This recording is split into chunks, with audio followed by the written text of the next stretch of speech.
Yo, what's up guys? So in this video I want to show you some gear actually. This was something I already kind of talked about in my previous video, but this time for real. And of course, obviously this is one topic that is pretty fun to talk about. In this video I kind of want to go over pre-raid best in slot gear for Fury Warriors in phase 1, and mostly however I want to talk about phase 1 best in slot gear, because that's the one which is more interesting and also has a lot more value, especially regarding the recent changes we saw on the PTR. What I mean by that is Blizzard kinda has like the weird decision to have like tier 4 content, which I mean like the tier 4 raids being nerfed, like post nerf, and however having heroics being pre-nerf. So what this will of course obviously lead to is heroics lose out on a lot of value, and especially like pre-raid biz is also going to lose out on a lot of value, since the entry barrier like going into Crusade and such will be way lower, since like raids are really easy, really easy. They're not comparable to the difficulty of heroics at all. So all of this gear here, some of it of course loses out on a lot of value here, since again like it is way easier to do tier 4 raids, especially if they are nerfed compared to some heroics. But yeah, that's something I will of course also talk about here. This basically means for this video I will just go briefly over the pre-raid biz. Again, I will also link both sets in the description, so you can look at them if you want to as well for yourself. And then I want to talk about actually more in detail about phase 1 best in slot gear. Before I talk about the gear, I want to talk about some general changes we will also see, like from the gearing perspective in general. Gear is going to become way more important in TBC, way more important than it was in vanilla. What I mean by that is, in vanilla we kinda had, let's say, apart from our gear, we could get so much different stuff which could boost our damage by a lot. Which I mean by that is mostly walled buffs. Walled buffs are pretty broken. So broken that you could have like a fresh dinged level 60 warrior which just hit only his important stat caps, like he got 6% hit and he got like 305 weapon skill. However, you got all of the walled buffs and you got some consumables, and then you could really start to pump out a lot of damage. Got like his mongoose and juju might and such stuff like that, and then you could obviously compete with all of the other warriors as well. Gear wasn't something that was really big in vanilla, to be honest, because of walled buffs. You could have one warrior with like shitty green gear, and you could have like walled buffs, and then you have one other warrior which has phase 6 best in slot gear, but he doesn't have any walled buffs, and it's pretty obvious who would do more damage. It's like a shitty geared warrior with all walled buffs. It was that crazy. That is something we don't have in TBC anymore. TBC walled buffs are completely dead. We can't use them. Actually, I think this is a change which got even introduced later on in the original BC, because I saw some videos, especially like the first clear ever from Lady Vash, and I think I forgot which guild it was. I think it was Nihilum or whatever they are called. I think they used walled buffs for that fight, which is kind of funny. That was like so surreal to see walled buffs in TBC. But yeah, we won't have access to walled buffs. And another thing, we can't stack consumables as much anymore. Like way less. We can only pretty much just use one offensive one. So where's our power coming from? First of all, group compositions. Group compositions are going to become really important, especially for us Fury Warriors. We will need a lot of support. I think Fury Warriors are pretty underrated because their performance is like, it's like 50-50. Either it's completely dog shit and they're going to be the last DPS, or they're going to be the first. It's kind of crazy, and this pretty much depends on a lot of things, but also mostly on group buffs and debuffs and everything around that. Warriors really need a lot of support. I would say they need the most amount of support out of every spec. Things like having Wind Fury, having like the Feral buff, like the 5% crit buff. Things like that, of course, are really massive. So yeah. And the other thing, which is really important, is actually gear. Gear is going to become way more valuable since you don't have really a lot of things you can do to increase your damage, and of course gear is one of the basic ones, obviously. Gear is also way better itemized in TBC. You don't really have gear which is like, oh, you have some intellect stats, you have some attack power stats, you have some whatever stats. Like, mostly that doesn't really happen in TBC anymore. Yeah, gear's really well itemized. We also have some actually DPS tier sets as well, which we will see in phase 1 when I talk about that. But yeah, that overall is going to be our our deal. Things we need to deal with, like our goal. We really want to have like pretty decent gear in general, because that will be of course pretty important for us. So first, let's talk about the gear here. Another big change is also you will see actually a lot of crafted gear being used, especially in the previous setup, since professions are going to be massively buffed. Like, every kind of profession which can craft something will have some items which are really valuable. You can see, like, just as in comparison, we have some blacksmithing items here. We have like one tailoring item here. We have one leatherworking item here. So yeah, it is pretty crazy. So definitely something that is going to be important. And this is kind of similar to like phase pre-raid bastion slot phase 1 in vanilla, but this is even more crazy, to be honest. We don't even have a lot of dungeon gear here. But yeah, I will talk about it as well. So let's actually start. I kind of want to summarize this one, and then I want to talk in more detail about the phase 1 bastion slot gear. So let's start. So let's start with the crafted pieces, I would say. So for the crafted pieces, let's just outright start with Rage Steel set. We have the Rage Steel shoulders here and the Rage Steel breastplate. Both of these items come from blacksmithing.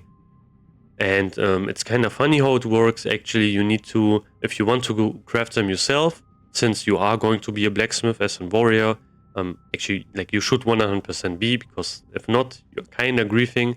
But I will talk about that in a bit as well. But basically, you can craft it yourself since these are blacksmithing items. But the receipt is pretty annoying to get. It's a bind on pickup receipt. So you need to go out and farm it yourself. And also the nice thing is you can get it like in the overworld. I think that's one of the things a lot of people like talk about. TBC is more of like a raid logging expansion. I don't really think that's true. Especially not in the first phase, like not at all. You have so much things you can actually do in the game, and this could be some, for example, one of the things. You can get these in Shadow Moon Valley. There are like some different enemies and has a pretty low drop rate. So this could be one of the first things you could try. If you get it really early on, you of course have like a head start, because you can sell that one for profit. A lot of warriors are going to want this, and it's going to be pretty easy to find like buyers for this item. But you could also buy it from the auction house, since the item is bind on equip, but the receipt is bind on pickup. So yeah, that's also something you can do here. Why these shoulders are so strong? It's pretty easy, to be honest. They have 2 yellow sockets. I will talk about that in a second as well. What like sockets, I want to briefly describe them. I made a whole video about gems as well, but yeah. These have like 2 yellow sockets, which is pretty crazy. 32 strength, some crit, some hit rating. And the set bonus is also nice. If you use 2 Rage Steel items, you get 20 hit rating. Yeah, like there's nothing you can say which, like this item is pretty crazy. So definitely something you should try to get. Of course, there are better items in Crusade, but still a really nice set of shoulders, and they look really nice as well. Like they look pretty much like warrior shoulders. They are like warrior shoulders. So yeah, definitely something you can pick up. For gems, I kind of want to go briefly over this. For yellow sockets, we always want to use smooth dawnstones whenever you can. These give you 8 crit, and of course crit is something you really want to get as warriors. It will increase our damage, it will increase our flurry uptime, it will increase our rage generation, so it's really nice, of course. We also have things like this meta gem, which will increase our critical damage as well. So this will go nicely with crit gems as well. So yeah, that's something you want to aim for. Don't forget, we don't have access to ward buffs anymore, so we will have way less crits than we were used to. So that's something where, of course, gemming crit will be pretty important. This is another item, which is the second Rage Steel item, Rage Steel Breastplate, 50 strength, 29 crit. If you are wondering how like the ratings work, basically at level 70 you need 15.8 hit rating for 1% hit, and you need 22 critical strike rating for 1% crit. So basically this item gives you 1% crit, even a bit more. Yeah, that's kind of how it works. And the set gives you 20 hit rating, which is again more than like 1% hit, which is also really nice. Next one we have Black Felt Steel Bracers, another blacksmithing item, even though it doesn't really show here, but you can actually get this also from blacksmithing. This one, however, this receipt is pretty rare, especially at the start, since it drops from, like, it's a BOE epic ward drop that you can find in raids, that you can find in dungeons. So yeah, you can see it right here. We only have like a limited amount where it can actually drop, and the drop rate is really low as well. So yeah, will be pretty rare to see at the start. So that's like kind of it for blacksmithing. There's like one other item, but I will talk about that later. Then we also have some leather walking items. We have fell leather items here, fell leather gloves and fell leather boots. These are really crazy. These are really good. Basically why these are so strong is because they are purely offensive based items. They don't have any like defensive stats, no stamina, nothing, and that's why they are so good. The set bonus, we don't care about that. It will give you some dodge rating. That's not something we care about here. But in general, for example, for the gloves, we get 2 sockets, some hit, crit, and attack power. That's something you will see for like every kind of fell leather item. Also the boots, same story here. 2 sockets, hit, crit, and attack power. And for especially the boots, they will give you a huge amount of hit rating. You get 25 hit rating just from one item, as well as like 2 sockets, some crit, and some attack power. These are crazy good. Like especially, I would say the boots are really nice. So something to keep in mind if you are thinking, okay, I am a level worker, or I want to know how to get this, like how to get the receipts maybe. Basically, there's like a new reputation in TBC, and that one is a consortium, and you need to get this one to like a certain level for like each of the different fell leather items to buy them. So for example, the boots require honored, the gloves require friendly. There's also the legs you can get, like fell leather legs. You can also get which require revered, I think.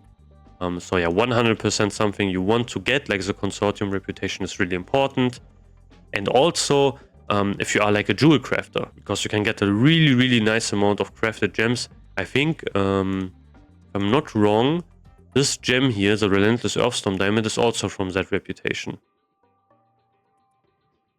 Yeah, but you can see you need to be exalted then with the consortium. So yeah, it's a pretty important reputation. Oh yeah, I didn't talk. Oh, I will talk about that later. But yeah, that's of course pretty important here. We also have, for example, for the hands, we have red sockets. What do we like? What would you use on red sockets? We will use inscribed gems mostly. There are some exceptions. You will see that in my phase 1 best in slot, like gear guide as well. When I swap over, you will see I use some different gems as well there. But yeah, this one is really nice because it gives you 4 crit, 4 strength. You could also think about using bold gems. They could just give you raw strength. But I think the 4 crit is really nice, and to be honest, yeah, especially at the start when our crit is going to be really low, more valuable. So that's for like some crafted items, like that's for the leather walking crafted items. But you also have tailoring. Now we have Vengeance Wrap. This will be one of your most important items you can get. And this is even an item which of course is also phase 1 best in slot, and I think even phase 2 best in slot as well. So yeah, really strong item. If you just look at it, we have like 1 red socket, which is crazy on a cloak. Socket bonus even gives you 2 hit rating, which is also nice. You have 23 critical strike rating and 52 attack power. Basically, you get 52 attack power, 1% crit, and also 1 socket, where you can use whatever stat you really want to get there. This comes from tailoring. This is another receipt which is also pretty rare at the start. Like, you won't see this a lot. You can look where it drops. It's like another BOE wardrobe from some places you can get. You can see like you have a lot of different places you can get this from. But this is a really important cloak. You should definitely try to aim to get this. Since it is just really insanely strong. It's a really, really good cloak. And this is like this time from tailoring. And of course you can also buy it off the auction house because it's buy it on equip. But yeah, pretty insane cloak. You can think about this cloak if you know like the Shroud of Dominion, just like the vanilla piece. This one. This is basically an upgraded version of this one. It doesn't have any stamina though, but it has 1 socket, it has 2 more attack power, and it has like way more crit. So yeah. Like Shroud of Dominion would even be like an alternative to this one. If you want to think about like that. So now we have one more crafted item here, which is Dragon Maw. And this is of course also coming from blacksmithing. That's what I meant. This one's however pretty special because you need to be a blacksmith, and also you need to be a specific blacksmith. You need to be a master hammersmith to use this one. To be honest, I think there are some different iterations of this weapon. So we have things like older version of TBC where you could be blacksmith, you could craft this one, and then you could drop the profession. You could still use this mace, sorry, but that's not something that will happen. Also another thing, which I will talk about a bit later as well. But yeah, this mace is insanely crazy. There's nothing better in the game for like the first few phases of the game. You will pretty much replace this with like glaives. They are this good. And why is that? Like, why are these so strong? Basically, they have like a lot of damage here, 172, 320 damage. And what makes this weapon really insanely good is the proc. Pretty much it's like an Empyrean Demolisher, but even better. Chance on hit increase your haste rating by 212 for 10 seconds. So this is crazy. And the next best thing you could actually get here is, if I can actually find it, I think I skipped it, is Drakefist Hammer, which is the same weapon but just lesser version. Basically you would craft this one first, and then you can upgrade that one to Dragon Maw. However, this weapon is insanely expensive. This will be, I would say, your most expensive purchase, depending on kind of the timing you want to buy your other stuff, because the items required to craft this one are pretty steep. You need 20 Primal Fire. This is going to be insanely expensive. Basically, how you get Primal Fire, you get these from like fire elementals, but not Primal Fire, you get actually Mode of Fire. And then you need to get 10 Mode of Fire, and then you can turn that one into 1 Primal Fire. So yeah, it will take a really long time if you want to farm it for yourself. I remember it took me so long to get this, but it was worth it. Like, it was, yeah, it felt so insanely good to use. It was so nice. And I crafted this one actually in phase 3, because I came back to TBC in phase 3, phase 4 with some of my friends, and that's when I crafted this one. And even then it was really expensive still. So yeah, you can imagine how expensive this is going to be right at the start. It's going to be crazy. I think I farmed this twice even. I think I farmed it on my original warrior as well, if I'm not wrong. But I would need to think about that. Maybe I need to load up my old warrior. Maybe I can actually look at my old warrior as well. But yeah, really insanely good weapon. But it is going to be pretty expensive. If you have Drakefist Hammer, you can actually upgrade that one to Dragon Maw. The only difference being it has like 9 stamina and like more damage on it. It still has the same proc. So even if you use the lesser version, you are still going to be good. Since like the important part is actually the proc. There's not really any alternative to this weapon. Again, it's always going to be used. One thing, however, that is going to be mentioned here is it says it is a one-handed weapon. On the PTR, it's also a one-handed weapon right now, but that's actually kind of wrong. It only becomes a one-handed weapon in Phase 4 when Sulaman releases. Then it got changed to be a one-handed weapon. So you can also use it like in your offhand and such, and you can actually use 2 of them. In the first phase of the game, it was also the same case in TBC Classic. It should only be actually a main hand weapon. But yeah, I'm not sure what is their plan. Maybe they are going to have this one right from the start, or maybe like they didn't think about it. I'm not sure. I think they will actually use like a later version of the game. That's also maybe why all of the rates and so on are nerfed. I'm not sure what they are doing. Like, who knows? But yeah, for offhand weapon, oh, actually wait, I will talk about some other gear first. So yeah, we have Dragon Maw. This is like the last thing that is crafted on here. So now let's talk about some other stuff as well. So now we have Badges of Justice items. This is another new addition we will have. So basically, whenever we are going to do a raid, or when we are going to kill like one heroic boss, or like a raid boss in a raid, we will get Badges of Justice. This was done to ensure, like, because we have like a problem in vanilla right now.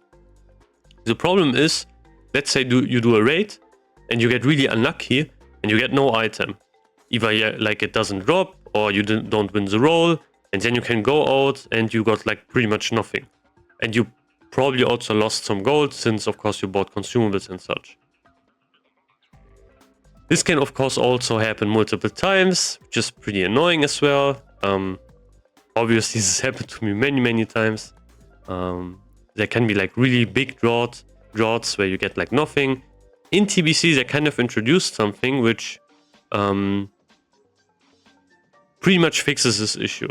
So basically whenever you are going to kill like a heroic boss or a raid boss in a raid, again you get Badges of Justice. I repeat myself here.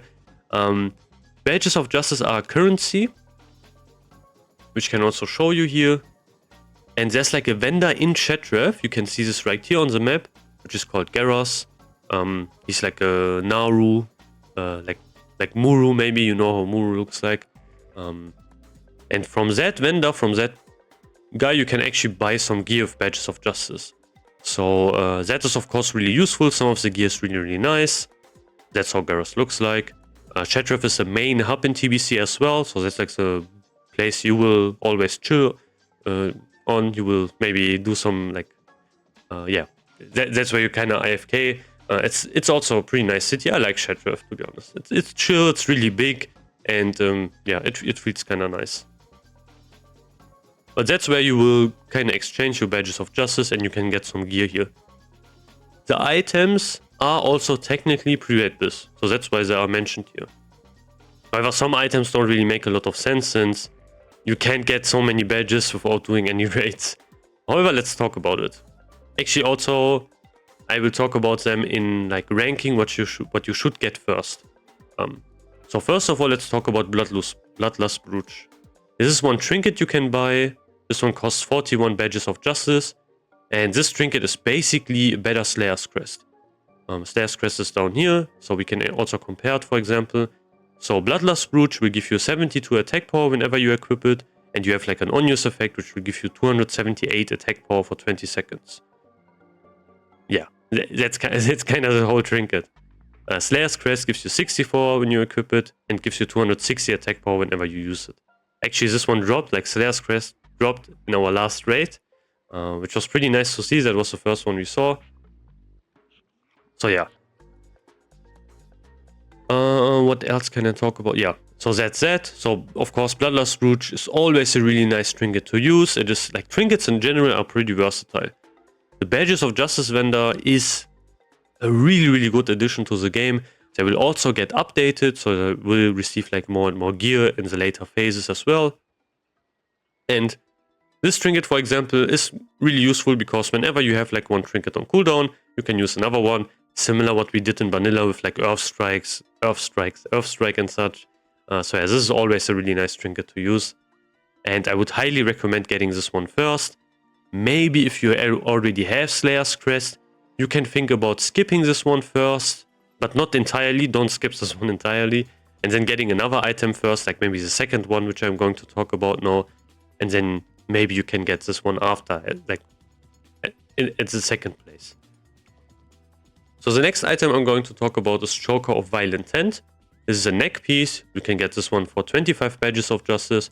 And this is also going to be your pre-rate this neck. This one will give you 20 agility, 18 hit rating, 42 attack power. So one of the most important things this one will give you is of course 18 hit rating, which is more than 1% hit.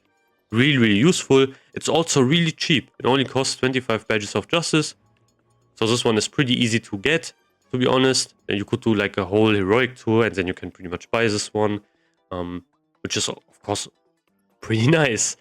The reason why this is so good and why I recommend getting this one secondly is basically because it has hit rating. You can always use this neck whenever you need some hit rating, because the other stats are also of course pretty nice. You have 42 attack power, you have 20 agility, which is pretty nice as well.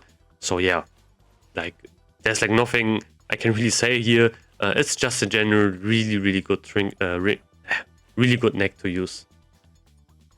Then you have some other items you could get here, which are more I would say more unnecessary kind of.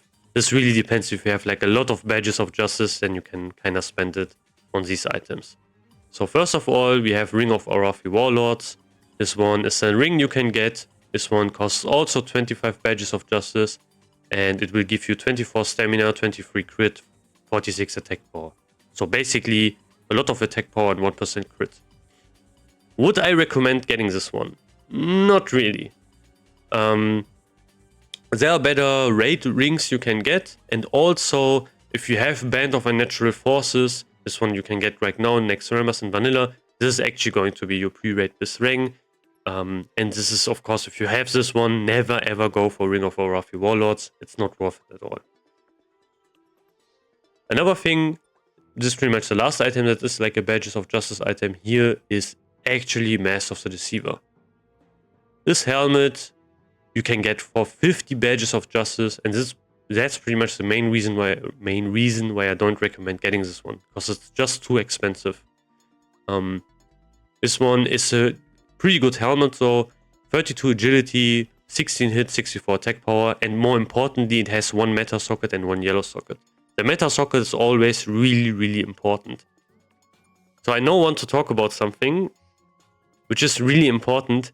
Never use a helmet without a meta socket. Never. It is not worth it at all. Even though if they have really good stats, not worth it. You will see this one in the part 2 when I sim some gear, and then you can actually see, okay, how much of a DPS loss that would even be, even if you use like dungeon gear or such, which just has a meta socket. You will lose out on too many stats if you don't use a meta socket. So yeah. However, for example, we can get, let's say, Wars helmets, which are, however, pretty close, way easier. So, for example, we have Helm of the Claw, which you can get easily from a quest. However, this one looks like trash.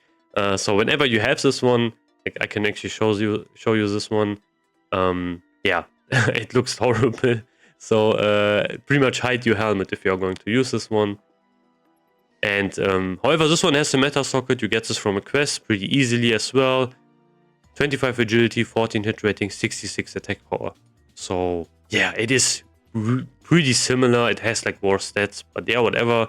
You can also get this helmet from an heroic Wastewalker helmet. Pretty similar as well. Has 18 hit, 22 crit, 56 attack power. Has also 2 sockets and 1 meta socket as well. So yeah. Definitely something you of course kind of want to like think about. We have Helm of Assassination, similar story here, but this one doesn't have any hit rating, so I wouldn't really use it. And also like the stats are not really that nice, to be honest. This is more of like a rogue helmet, of course, obviously, since it has like a rogue set. But that's kind of it for some Badges of Justice items. Now we have some, let's say, other items. Let's call it like that. First of all, we have some dungeon items we can get. We have 2 here, which is kind of crazy, but that's how it is. We have Deathforge Girdle. This one you can get in Cephalic Halls. This one has 22 strength, 2 sockets, and 20 hit crit. This is again a really strong item. Yeah, just get this one. You can get this in Cephalic Halls. You can farm it. This is a pretty strong belt. I would highly recommend because yeah, it is like just really good. And then we have the Trinket here, Hourglass of the Unraveler. Actually, we have 3 items. I forgot one. This one is a trinket you can get in Black Morass. This is one trinket that is really useful. It gives you 32 crit on equip and has like a really nice proc effect, which increases your attack power when you actually crit as well. So yeah, obviously you kind of want to use this as well because it's really good. This trinket haunted me for a very long time because I did so many Black Morass runs to get this one. I was easily exalted by the end of it, like with the reputation. I think it's Caverns of Time. And another thing is, I remember I was like in a guild, new, this is kind of like some story, but yeah, whatever, we have some time, I guess. I was like freshly in the guild. I was like doing the dungeon also with one of my guildmates, and they were saying, okay, like we can invite one DPS. We really need one DPS. So this hunter joins. The next time it drops, and then of course the hunter wins it, he gets it, and then he needs to leave, obviously. And then I need to do so many more runs to get to see another one. But yes, it was so horrible. I will never ever do runs like this and not HR the item because it's not worth it at all. So yeah, it was not really a good experience. Then we have the last item you can get from a dungeon, which is Midnight Blackguards. This is probably going to be one of pretty much, let's say, the rarest item, not including like receipts and such, which are also pretty rare, which is one item you can get in an heroic dungeon, which is Slave Pants, and this one can drop from the last boss. Epic items in heroic dungeons are pretty rare. This one is like even more rare, I would say. Like, took me even longer to get Hourglass because I actually never got it. I did Slave Pants heroic every day. Don't forget, you can only do heroics once per day. And yeah, it was really annoying. I never saw this item. However, this item is insanely good. You have 3 sockets, you have hit, you have crit, you have attack power, you have everything on this item. However, it's leather, so it will be pretty contested. It drops from the Slave Pants, from the last boss. And yeah, there are like many people who will do Slave Pants, however, and also it's the quickest heroic dungeon you can do because you can do a skip run where you can skip a lot of the mobs and then pretty much right, that's the end of the dungeon. You only need to like kill a couple of trash mobs, that's it, then you are done. And yeah, you can do this kind of every day, and maybe you get lucky, you actually get it, not like me, because I never saw these. I got like the phase 1 best in slot legs before I ever got this item. So yeah, this is a really good item. However, you should 100% try to get it. So these were all of the dungeon items. Now we have some different items. First of all, we have one quest item, which is our ranged weapon, Mammoth Insurance. This is the easiest item to get from the whole list, since you can just get it from a quest in Neverstorm, and this one is pretty insane. 10 agility, 6 crit, 32 attack power. Just get this one. It is that insanely good. Like, it gives you a huge amount of stats. It's so easy to get, and better ones are only like really from raids, and also like they are way harder to get. So just use this one in phase 1 as well. It's just, you can equip it and forget it. It's really easy. Then you have one item which is from your reputation, which is Shapeshifter Signet. This is the other ring we would use. This one is also pretty simple. This one will increase your expertise rating by 20, will give you 25 agility, and you will need lower city. You can buy this one if you have lower city on Exalted.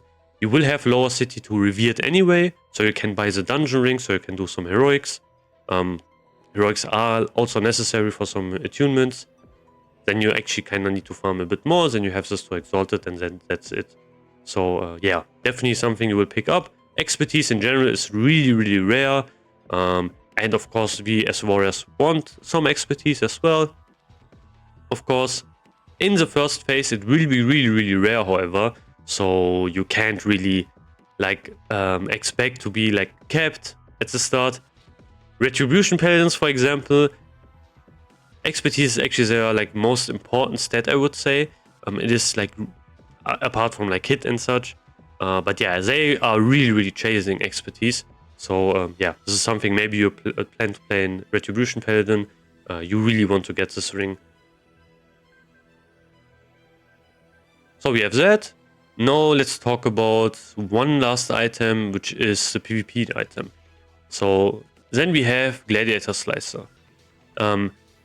This is a Season 1 arena weapon, which you can get, which is our best offhand we can use. This one will give you 21 stamina, 15 crit, 10 resilience. We don't care about resilience, 9 hit, 28 attack power. The reason why this is the best previous weapon is because yeah, it is pretty much like a raid weapon. It is that strong. It requires some arena rating, so you need to get a certain amount of arena rating. However, there are some nerfs on the costs on arena, so it will be easier to get. I think you need less honor for this one on the PTR, but I'm not 100% sure. So yeah, definitely a really good weapon. If you plan to do arena, of course you will want to grab this one, because it's pretty much one of the best PvE weapons you can grab. And also, it's a 2.6 speed weapon, so this is something we want as warriors. Don't forget, Whirlwind will get changes. We want to get a slow offhand weapon.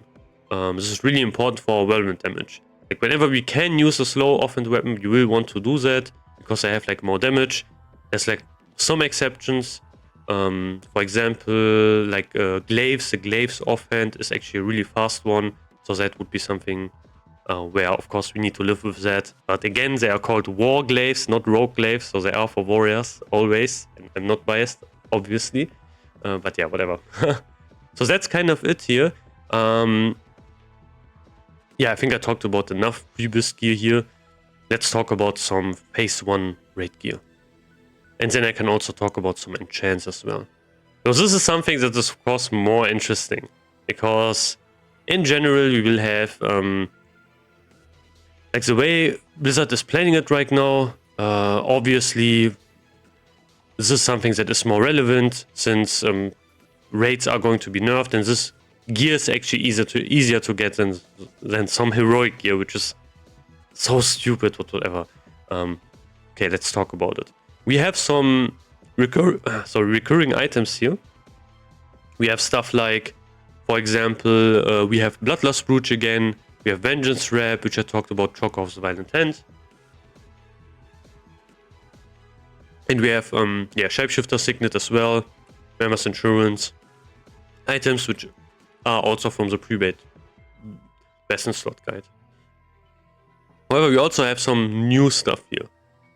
So first of all, what we are going to use here is the new T4 set, which is the Warbringer set, or yeah, you can kind of call it like that.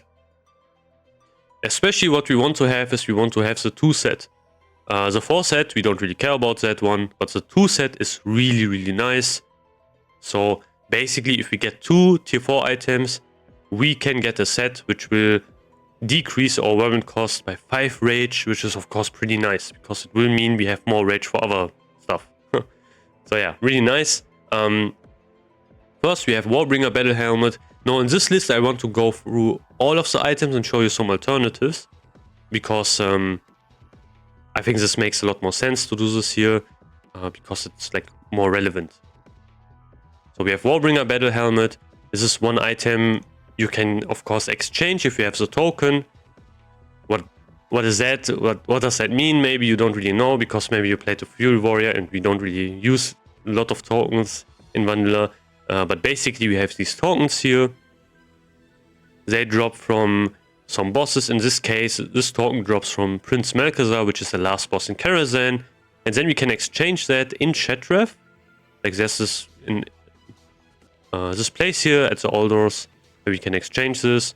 And we can exchange this with different models. So we can look at it. This token is for warrior, priest, druids, and we can use this one for a lot of different gear. This is one insanely big change we will have here, which is of course really nice. In vanilla, the big problem we had is we only had one set for all of the specs. Like, let's say we were doing Molten Core, or even in Extremas. Let's say we do an Extremas and we get some tier 3 piece. Oh, we are playing a DPS warrior, and like the tier 3 is only for tanks, pretty much. So yeah, that of course sucks. We can't use it. That is not something that is going to be true anymore in TBC. We will have multiple sets for different specs. So for example, for warriors we have even 3. We have one PvP one, and then we have 2 like PvE ones. We have the Warbringer Great Helm, which is the tanking one, and we have the Warbringer Battle Helm, which is the DPS one. And you can choose, like you can get either one. And one really nice thing is as well, you can also get another token, and you can then get the other one as well if you want to.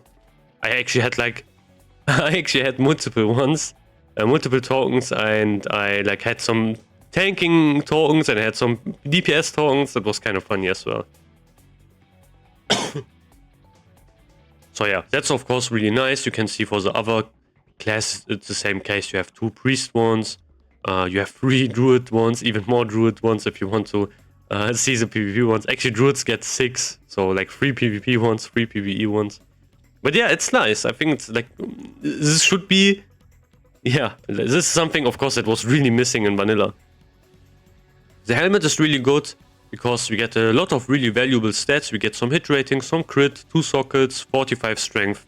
Yeah, and it's of course part of the set. And it looks really nice. I think this helmet looks way better than the tier 5 helmet. If you don't know how it looks like, we can filter it. I think I filtered it only to phase 1. No, I didn't, I guess.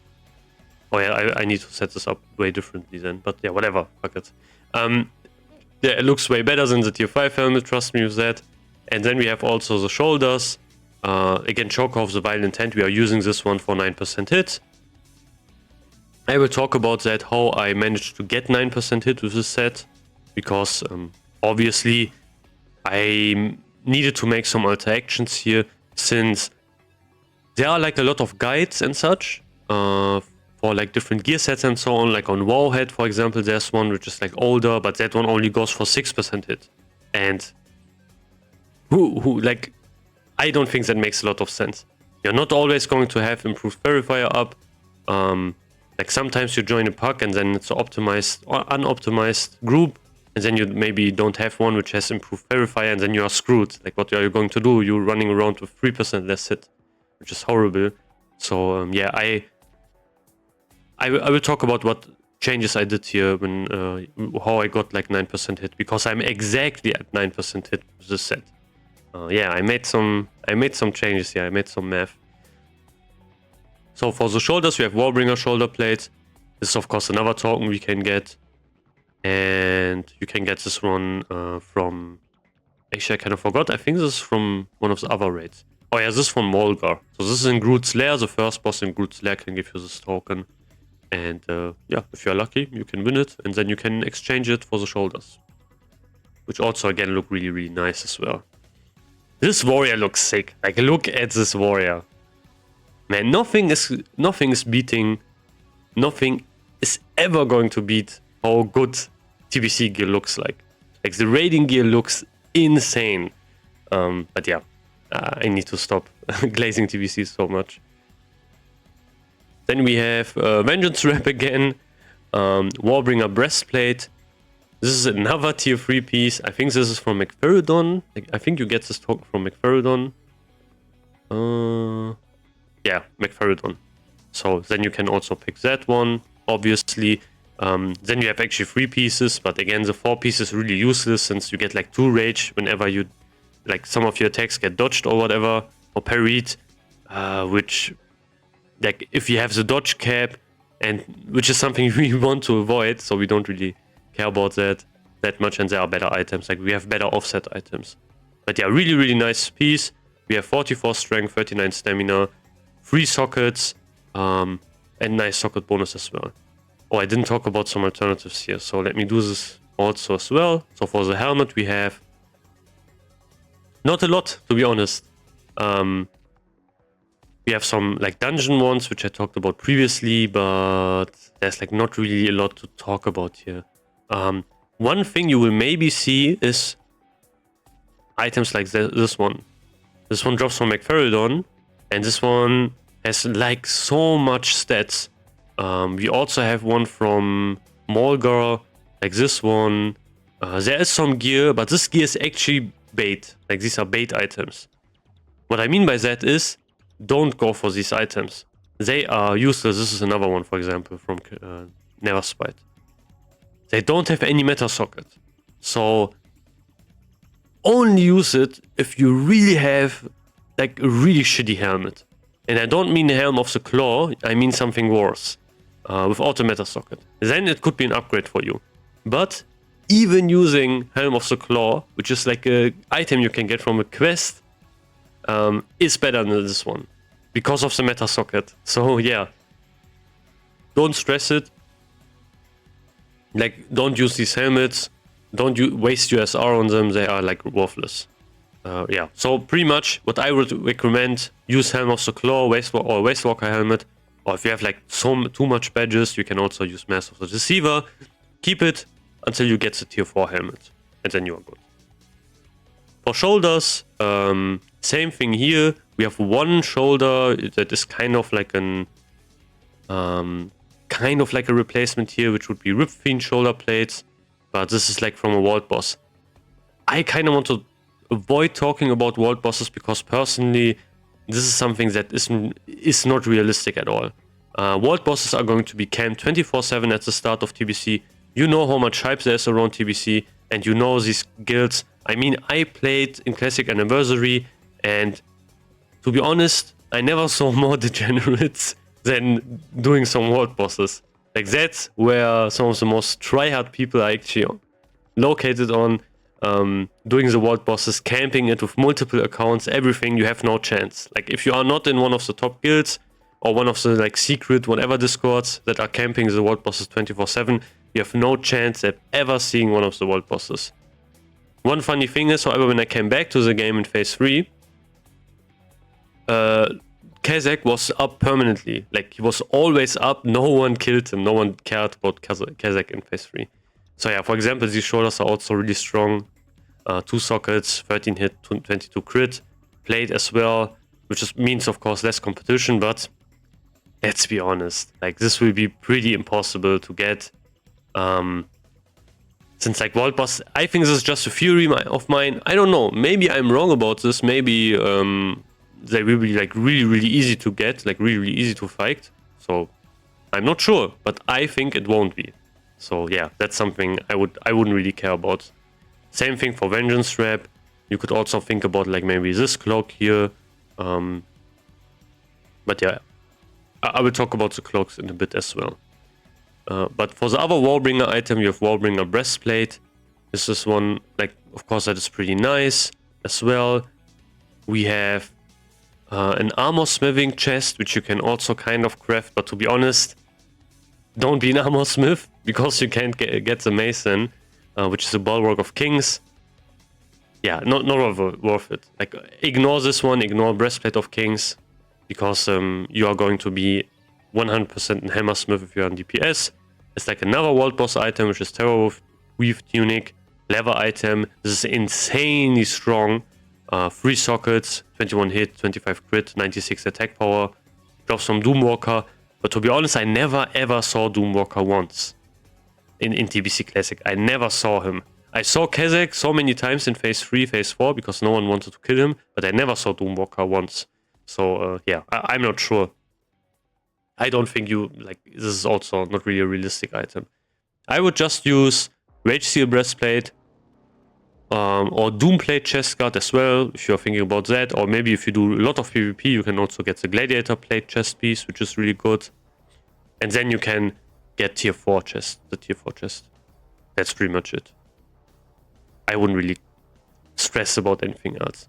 For the cloaks, we have some alternatives if you don't want to go for Vengeance Strap. To be honest, the best one, I would say you kind of have from here is actually Drape of the Dark Reavers.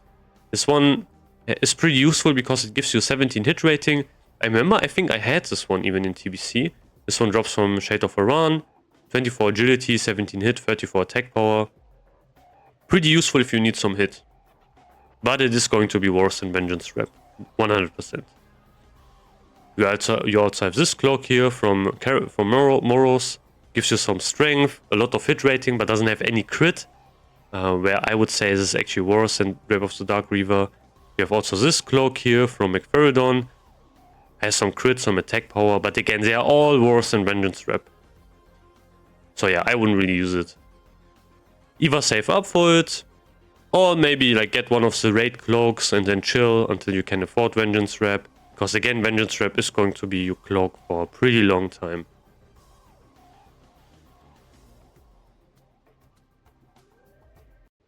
So what else do we have here? Then we have our bracers. Blade Spire Warbands. This one is something you can get, I think, from... Yeah, you get this from Gruul's Lair, from Hiking Molgar. These are really nice. 20 strength, 16 stamina, 2 sockets, 24 crit. Just really nice. Well itemized. They're also plate. So for the phase 1 Best in Slot gear, you will use a lot of plate gear, which is of course always good because you have way less competition on this. You don't need to compete with ferals. You don't need to compete with rogues. You don't need to compete with hunters. You only need to compete with other warriors and red paladins. Yeah, that's kind of it. So these are really good. I think I remember I used these for a pretty long time, I guess, as well. Because, yeah, they were pretty nice. And the bracers, like I wanted to get the Best in Slot one for, like, I think phase 4. And they never ever dropped. There are some leather bracers you can get in Mount Hyjal. And yeah, they never dropped. For the weapons, same thing, Dragon Ball. Nothing really changed here. But for the offhand, we are going to use Spite Blade. And this weapon, man, look at this weapon. Like, I need to zoom in, man. Look at this. Oh man, this is kind of stupid because we don't have the we don't have Mongoose on it here. But there, I think there's like, yeah, I will show you the weapon in a bit as well. But this weapon, oh man, it looks so nice. This one drops from Neverspite. Oh, I did so many runs to get this one, but they never ever dropped for me, sadly. But yeah, look at this. Oh, this one is, I think this is the Executioner enchant. But yeah, it also sheaths on your back. No one has it with the Mongoose, sadly. It is such a sick item. The reason why it's so strong, like look at the damage. 165 to 308 damage, 14 agility, and you also get 46 attack power. It's a crazy good weapon. The problem here is, actually that's not really a problem. If you, for example, compared with Gressel, which is something you could maybe do here, but yeah, it's not comparable at all. It is that good. One problem, however, we have, it is 2.7 speed. So it's the same speed as Dragonmaw, so we need to use some sort of macro, something to desync our weapons, because we still are going to have the same mechanic where we will have things like how do I say it? Where we have things like our heroic strike queuing that is still going to be in the game. So yeah, we need to, of course, make some alterations here. So we still have that as well. So that's why we need to desync our weapons. There are some macros, but it's worth it for this weapon. One other weapon we could also think about is Hope Ender. This is a 2.6 weapon, which is pretty much kind of also looks like similar to this one. This, however, drops from Doomlord Kazakh, and it also does a ton of damage. It actually has more DPS and more attack power than Spite Blade, but again, it's from a world boss, so yeah. We have one other alternative as well. Fool's Bane drops in Karazhan from Terrestrial Hoof. This one has 2.6 speed. It also has 1 yellow socket, 24 crit, 30 attack power. But again, it has like lower damage and it doesn't look as cool. You can see it right here. It doesn't look as cool, to be honest. So yeah, Spite Blade all the way. If you're an orc, You could use Decapitator. This is a pretty cool axe as well. It looks also really clean. This one drops from Prince Malchezaar. This is also pretty crazy axe. Like the damage is really nice. 27 crit, and has one of the, like, it is really unique because it has a pretty funny effect as well. You can actually throw this weapon, so you can use the on-use effect, which pretty much throws the weapon and will do some damage. It says decapitates your target. It doesn't do that, of course. But yeah, it will do some damage. I think I had this weapon actually in TBC. I remember it. I think I had this. So yeah, also something you can obviously use if you're an orc. There's also this axe you can craft if you're an orc. Fell edge battle axe, but I wouldn't really do that since it's not worth it at all. And then we have some weapons you can get, kinda pre-red build weapons. Things like Vindicator's Brand. If you're exalted with Aldor, you can get this one. But this will be pretty difficult at the start. A lot of people are mentioning it as a pretty nice and good weapon, but good luck getting one of the, like, there are, to be honest, in Chatref you have 2 reputations you can choose from. You can choose either Aldor or Scryers, and they have like different rewards, and they're mostly you want to get them to Exalted because of their shoulder enchants, similar to like the Zandalari tribe. It's pretty much the same kind of deal here. But how you get them to Exalted is pretty annoying. They have some quests, but mostly you turn in items, and depending on your reputation, you turn in different items, and they will be really expensive. So especially at the start. So yeah, good luck getting that one to Exalted. Yeah, that's kind of it. I would just use Spiteblade. It also looks like the coolest. So yeah, that's I think the most important part, to be honest. Then you have Gauntlets of Martial Perfection. These are really strong hands. 36 strength, 34 stamina, 2 sockets, and 23 crit. So yeah, pretty amazing. And these ones drop from Gruul. They will be pretty contested, I would say. To be honest, depends on how many warriors you are running.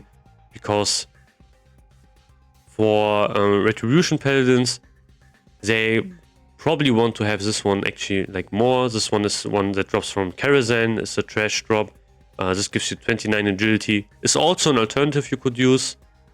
It gives you 15 expertise rating and 60 attack power.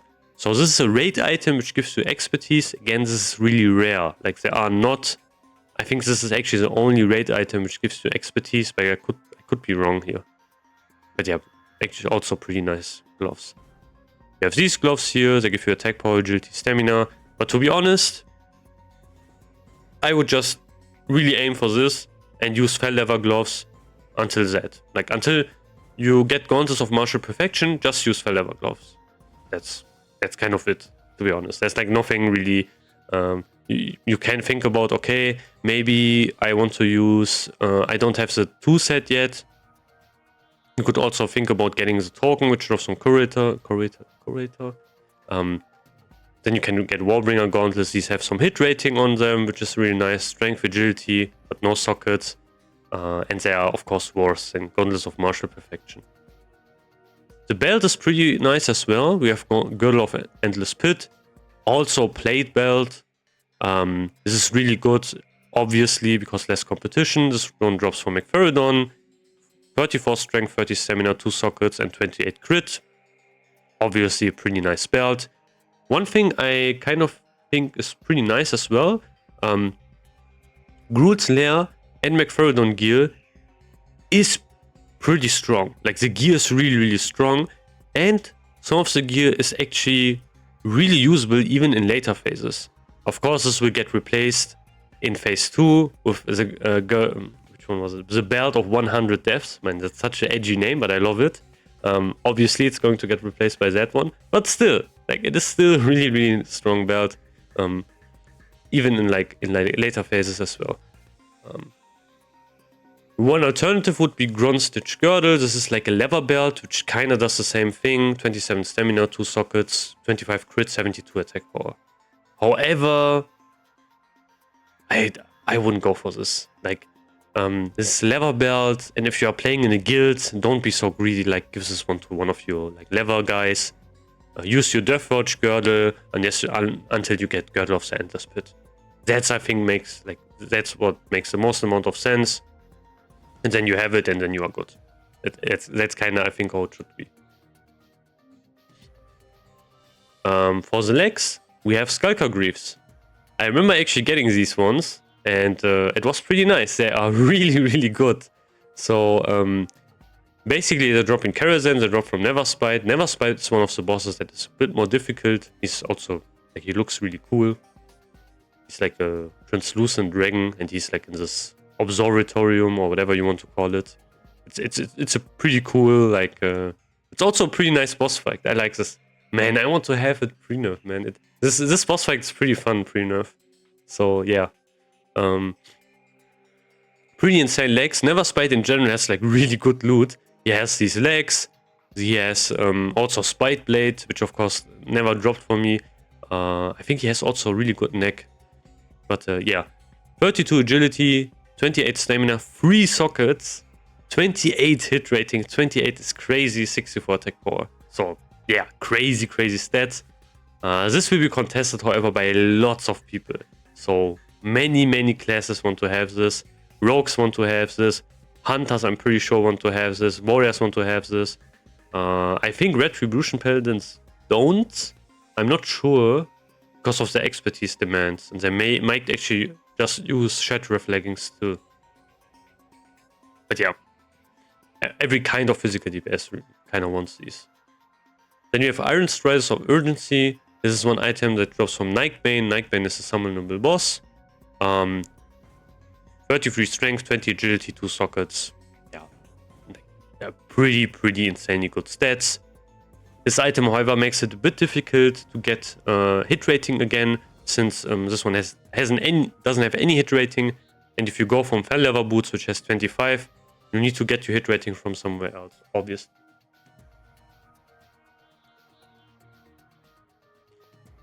But yeah, Shapeshifter Signet, obviously still the same thing. Oh yeah, I forgot about it.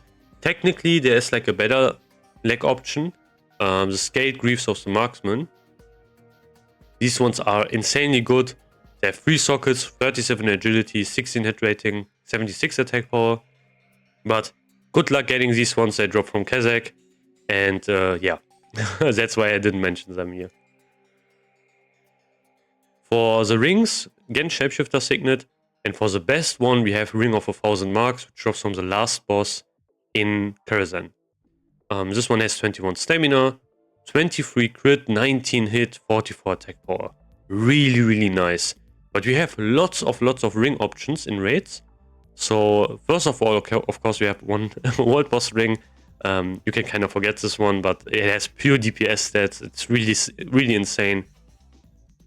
This is basically like the Ring of Reciprocity is basically a better Band of Unnatural Forces. So because it has 15 hit, 19 crit, 62 attack power, so it's just an upgraded Band of Unnatural Forces. We have also Mithril Band of the Unscarred. Oh, this is the ring I meant, which drops from Neverspite. 26 strength, 22 crit, 24 stamina. Pretty nice ring as always. But other than that, oh yeah, we also have Garona's Signet Ring. This is a ring if you like need a lot of hit. Could be nice to get with some Curator. Ah, and I forgot how you pronounce that one. 20 agility, 25 stamina, 18 hit, 40 attack power. Pretty nice ring. Can kind of think about this, but yeah, it is of course also a pretty difficult ring to have as well. To be honest, of course, Ring of 1000 Marks is way better. However, this one will be very contested. I remember I did a lot of Karazhan runs, and this was like kinda the only item I really needed. But yeah, it is pretty contested. So that's that. Then we have Bloodlust Brooch, of course. And then we have probably the most iconic item in the whole game, apart from Glaives, I would say, which is Dragonspine Trophy. This item drops from Groot's Lair. I don't know why it's not here, but whatever.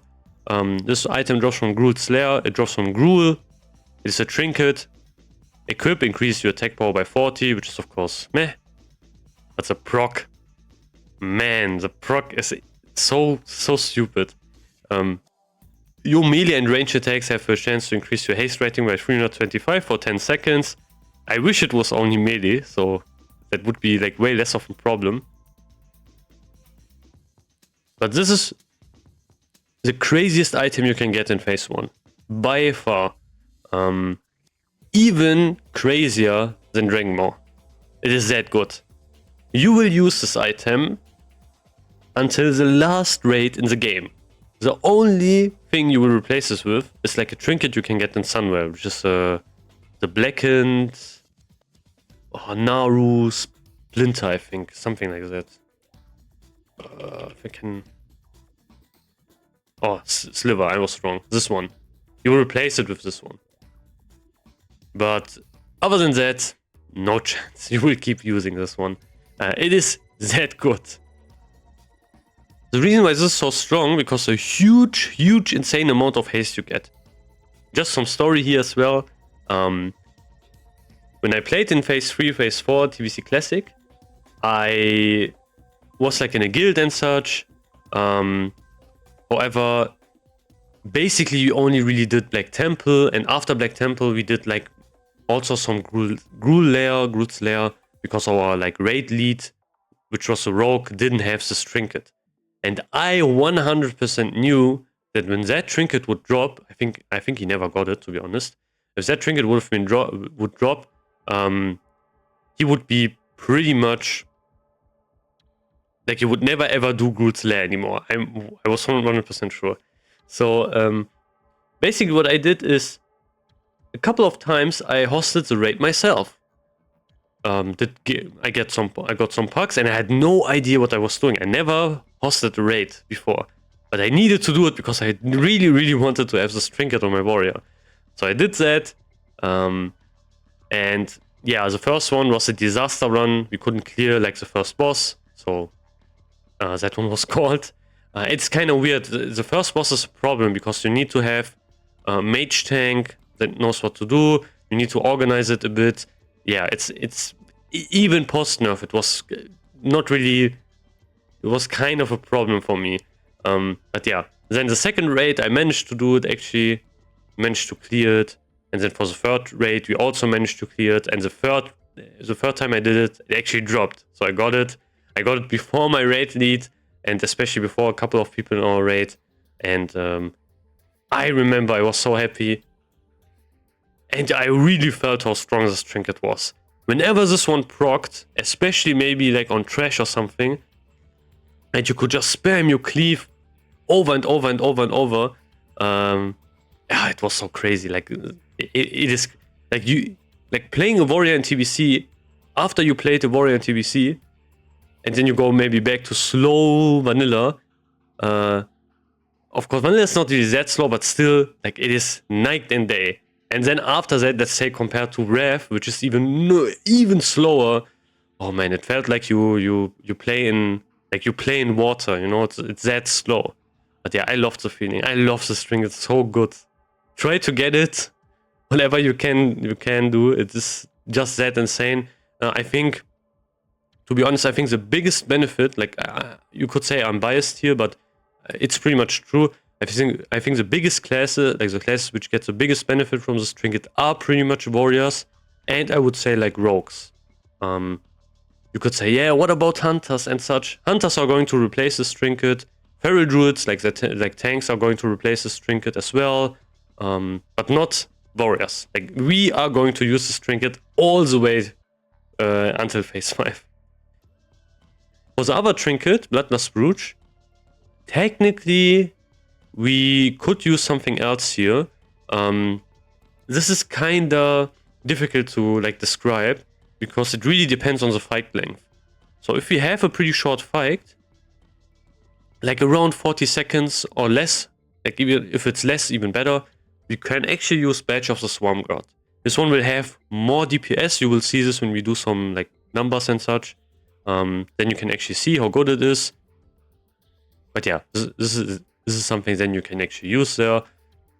And also, We have stuff like, of course, this is also really, really good in short fights because you have your on-use effect. But maybe if you have like a way longer fight, you can also think about using Mark of the Champion, which is another really nice trinket. This one is the wrong one, this one, which gives you 150 attack power always against demon and undeads. And if the fight is really, really long, obviously this is going to beat out Bloodlust Brooch. But yeah, again, Dragonspine Trophy, you can't beat this trinket. It's too strong.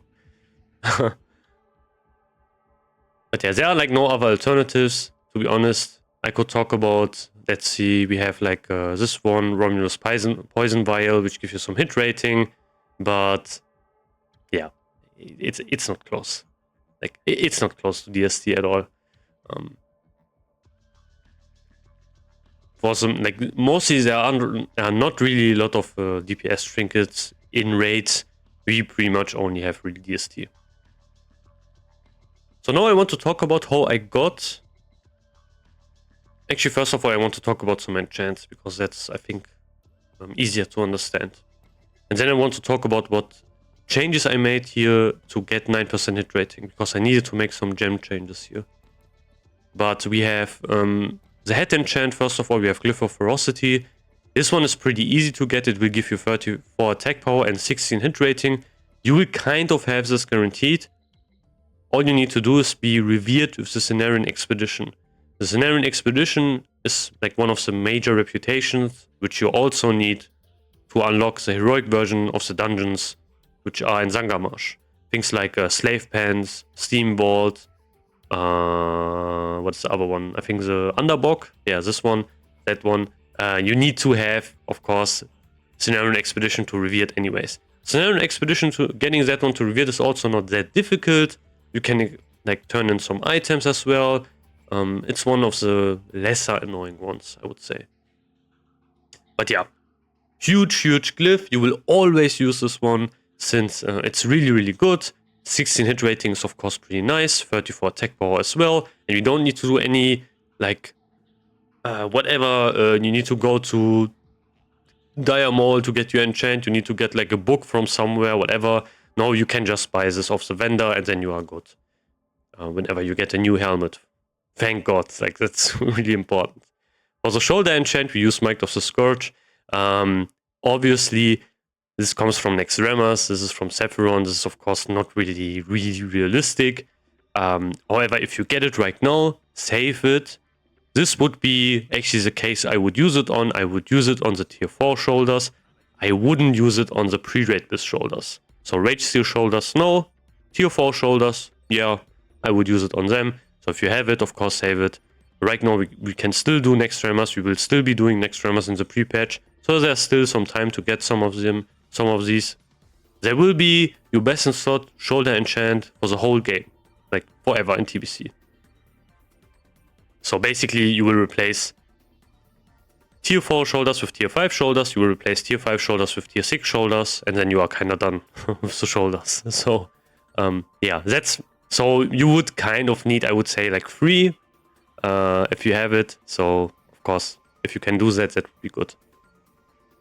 Other enchants you can use as well is Greater Inscription of the Blade and Vengeance. These ones are, again, what I talked about. If you get Scryers to Exalted or Alder to Exalted, you get like these shoulder enchants here. You have 15 crit, 20 attack power. You have 30 attack power, 10 crit, depending on what you chose. Doesn't really make a huge difference, but if you pick Alder, you can actually get like a really nice sword if you are exalted as well. Yeah, but I think one of them was like hard. I think the Alder one was harder to get, and also I think Scryers had like an easier time to level blacksmithing, because there's like a receipt you can buy from the Scryers, which will make it so you can actually level your blacksmithing way easier. But yeah, that is also something you can maybe think about. If you are honored, you can also get some enchant here. For example, Inscription of the Blade from the Scryers, which will give you 13 crit, which is pretty nice. Inscription of Vengeance, this one will give you 26 attack power instead. However, there's also an alternative, which I probably will use for some time until I get one of these to like a high level of reputation, which is the Zandala Signet of Might.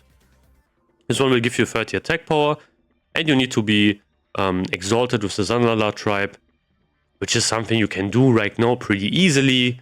I am, of course, exalted. I got like exalted in phase 4. Like, was it phase 3? No, it was phase 4. But yeah, like when the group came out, I was pretty much exalted. So yeah, pretty easy to get. 30 attack power. You only need like some honor marks. You can exchange this one, and then you can enchant your shoulders. And 30 attack power still, you can see if you use something like this, it is still pretty competitive as well. For the cloak, we will use 12 agility. This is like a new agility enchant we can finally use. I think this is also from the trainer, so pretty easy to have. And finally, the previous one we used was always kind of free agility or subtlety. We could also use some threat reduction here, but 12 agility is pretty big. The reason I use subtlety in my gear sets for vanilla is because like having free agility or less threat, I think less threat is, to be honest, like better. But yeah. Then we have +6 stats on our chest. This is like the new stats enchant, which is of course like 2 better than the previous one. So yeah, also something you want to get here, exceptional stats. But I think this is something which comes from a drop. No, this comes from a... Oh yeah, this comes from a reputation. This is something that is also in TBC. You really need to check if you have different professions, what reputations you need to like farm for, or what you need to farm first, I would say. This one, for example, you will have on Revered anyways, since you need it for, again, heroic dungeons. So yeah, doing like the Hellfire Peninsula dungeons, if you want to do, let's say, Shattered Halls, Blood Furnace. Oh man, Blood Furnace is hard. On heroic. Ramparts, if you want to do these dungeons on heroic, there you go. You need to be revered anyways, and then you can also grab this enchanting recipe. I think this is the first time I pronounced it correctly. Then you have also this one, which gives us 12 strength on our bracers. This one is really, really cheap. It only costs 6 arcane dust. I saw so many enchanters in Chatref selling this one even for free. You just had to like trade your bracers and they would give you 12 strength. Yeah, because it's really cheap and they want to level the enchanting with that one, obviously. I will talk about the weapons a bit later. For our hands, we will use 15 strength. Previously, we had like 15 agility, so now we have 15 strength. So obviously, we want to use that. Oh, the leg one is wrong, because I think I changed it. But yeah, this is the one we would use here. So for our legs, we use actually leatherworking enchant. We use some armor, which is something that is new. But that is something which will also be true in later expansions. We have Never Cobra leg armor. This will give us 50 attack power and 12 crit. This will be pretty expensive, but I think it's worth it for the Skulker Greaves, definitely. But there are some lesser expensive versions as well. You have Cobra Hide leg armor, which costs 40 attack power and 10 crit. You have Never Cleft leg armor, 40 stamina, 12 agility. Yeah, like there are some cheaper options you can have here as well, and you don't need to run to like you don't need to use Arcanum or whatever, and you don't need to run to Diamond to get like 1% haste or something. Yeah, that's not going to exist anymore, thank god. Then you have Boots enchant. On this one we are going to use Cat Swiftness. This will give us some movement speed and 6 agility. This one, however, is, yeah, this one is pretty rare, since this one drops from, I think, Karazhan. What? Why? Kalfar Sunstrider, okay. Oh no, not, okay, it can drop from Karazhan, but this one is a wall drop. This is going to be pretty rare, so not everyone is going to have this one. An alternative, of course, for more DPS as well would be Dexterity, which gives you 12 agility on your boots. This is again pretty nice. However, this is also like a rare receipt, which you can get in a dungeon in Orkanite Crypts. So yeah, you can kind of choose here. This is really nice because it gives you movement speed and some combat stats as well. Movement speed is pretty underrated as well. Don't forget, we don't have the ZG Vault buff anymore. So yeah, we are going to be running around a lot. So this will actually get a lot of value then Like you can get to like mobs quicker, to bosses quicker, and start doing more DPS earlier. Yeah, that's why it's always kind of good to have minor movement speed. Rings, we can enchant them if we have enchanting, and we can enchant them with striking, which would increase their damage by 2. But this is only if we have enchanting. If we don't, which I'm also not going to have, for example, I'm going for blacksmithing and I think engineering. But yeah, this could be something you can also kind of pick here if you want to. Trinkets, of course, obviously we can't enchant. And for our weapon slot, you can just put any enchant there. It doesn't really matter. So now let's talk about our weapons. We are going to use Mongoose. Mongoose is a new enchant we are going to get. This one will give us 120 agility and 35, and some slight attack speed. This is, however, a proc, so this won't be up permanently. It's pretty much like Crusader. However, we will just get like a lot of agility. This recipe is something that will be more rare at the start. It will drop actually from Karazhan. It drops from Moros. So this is one of the first bosses you can do in Karazhan. So not everyone is going to have this erect at the start, and they will pretty much give you like, you need to pay them, of course, a lot more to even have this enchant. It's also really expensive. I remember even in Wrath of the Lich King, it was really expensive because the materials are kind of crazy. You need 6 void crystals, 10 blood prismatic jets, greater planar essence, arcane dust. 40 arcane dust is also crazy. So yeah, this is going to be pretty expensive. You want to have it on 2 of your weapons, and it looks so insane. Like, this is the best looking enchant. Look at this. This looks so crazy. Yeah, you are balling with this enchant, man. Come on, someone. They don't have Spite Blade. But yeah, pretty crazy enchant. Really, really nice. And this is also really, really good for tanks, since it gives you a lot of mitigation, obviously. So yeah, 100% one thing you definitely want to have here. Some alternatives would be, for example, potency, should give you just 20 strength. Same thing, you could you have 15 agility. To be honest, the other enchants are not that strong. Like, nothing's really going to beat Mongoose here. It's just that good. Maybe you would think, okay, I can use Crusader maybe from vanilla, but it will have a way reduced effect. You can see it has a reduced effect for players above level 60, because getting 100 strength would still be pretty crazy. So it had to be nerfed. So yeah, you could maybe use fairy weapons. This is also something that didn't get nerfed yet.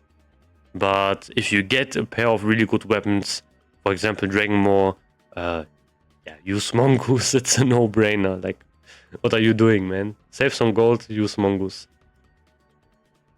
Yeah, that's that. So now at the end, I kind of want to talk about some changes I did here with gems, just to get 9% crit.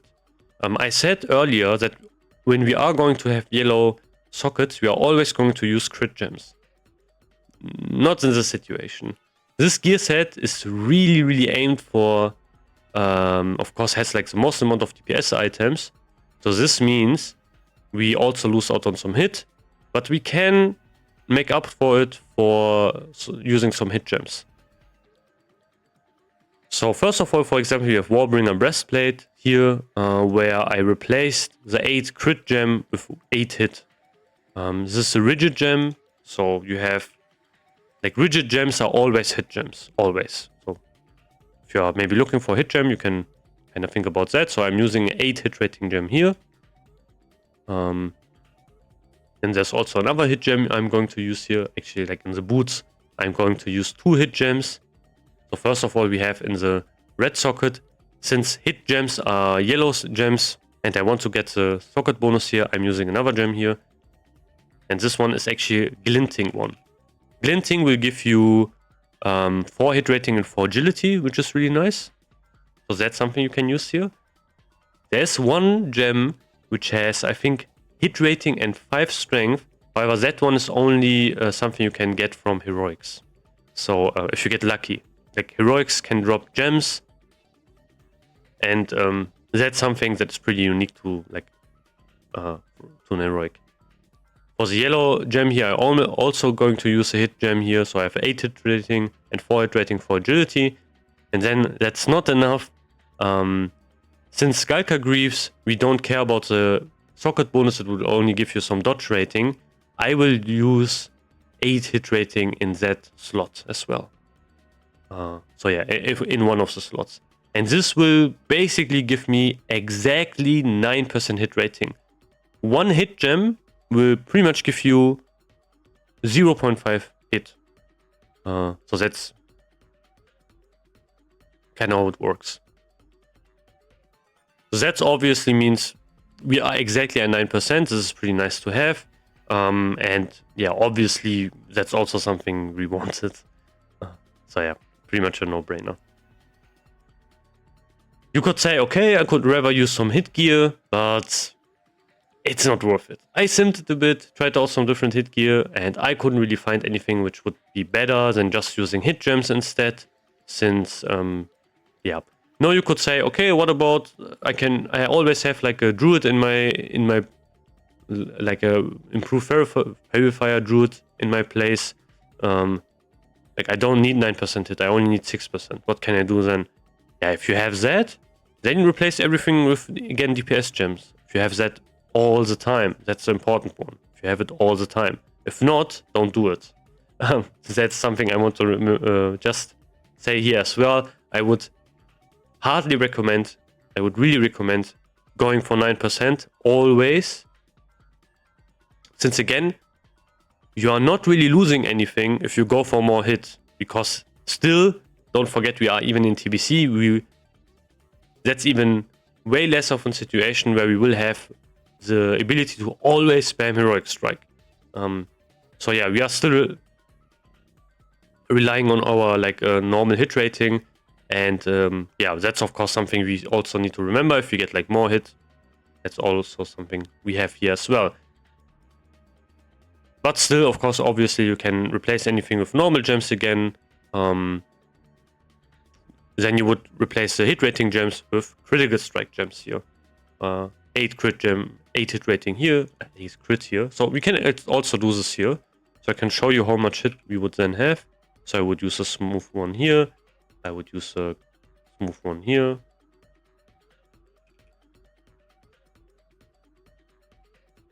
So we have that. And then we have this one, which is an inscribed one. No, I need to find the right gem. Ah, where's it? Okay, it's this one. And then we have smooth down here. And I think, did I forget something here? No.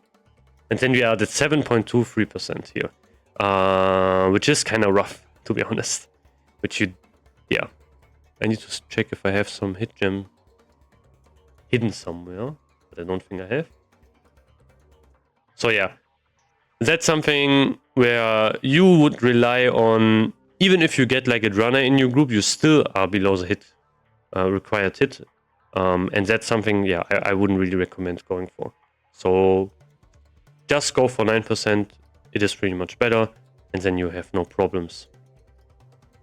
For talents, really quickly, go for the Deathwish spec.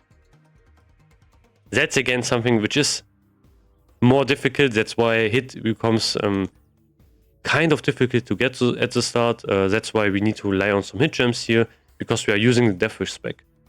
But it is worth it. It is way better to get some hit gems and then get to 9% than to have the Deathwish spec, and then we can use precision, which would give us some hit chance from our talents. If you use the Rampage spec, of course, you have it, like, it's way easier for you because you can use this talent, you can get some additional 3% hit, but we are not going to do that. We are going to use the Deathwish spec. Use the Deathwish spec, that's something I can also recommend all the time. There's only one situation maybe where you would use Rampage spec, and that's if the fight takes a really long time, but you saw what Blizzard is doing. They are going to give us like way shorter fights. Everything is like buffed. Yeah, like obviously this means we will have way shorter fights. Again, we will have Bloodlust for every single pull. This means every fight will revolve around having a huge burst phase where Bloodlust is up, and you can do everything. And that, of course, if you don't have Death Wish, then and you need to rely on your slow Rampage, then that's going to suck. So yeah, use Death Wish spec 100%, and then you are good. Okay, that's kind of everything. I will change this back again so I can have some hit rating everywhere again. If you are thinking about where should I put my hit gems, to be honest, I would recommend putting it on pieces where you don't really care about the set bonus, things like this one, for example. Or like some items where you can think about, okay, this one doesn't have any hit rating, something like that. It doesn't really matter, to be honest. Just use it wherever you can, but don't. One of the big mistakes you could make is, for example, let's say I would use one hit gem here, because what would happen is, like, I'm using a yellow hit gem here, because what would happen is I would lose out on a socket bonus. So yeah, that's something you want to avoid. Other than that, doesn't really matter. Put it whenever it fits. Just replace maybe Dawnstone gems with that, and then you are good. Okay, that's everything I kind of wanted to talk about here. Again, this is a longer video. I talked about a lot here, and I think this is also like pretty useful as well, like talking about some gear and such, some changes, including that as well. And one important thing is, like, look how sick this warrior actually looks like. Like, if you have full Bist here for, yeah, you really look like a warrior. I really like how different warriors are compared to rogues, because just for example, like we are using slower weapons in our offhand, stuff like that, which is really nice, and this plate gear is really cool. But yeah, whatever. If you have any other questions, feel free to ask them. If you like these kinds of videos, as always, feel free to like and subscribe. I'm kind of like used to making way longer videos than they should be, but that's just something I will do. And yeah, that's kind of it. So I will see you in the next video. Have a great day. Goodbye.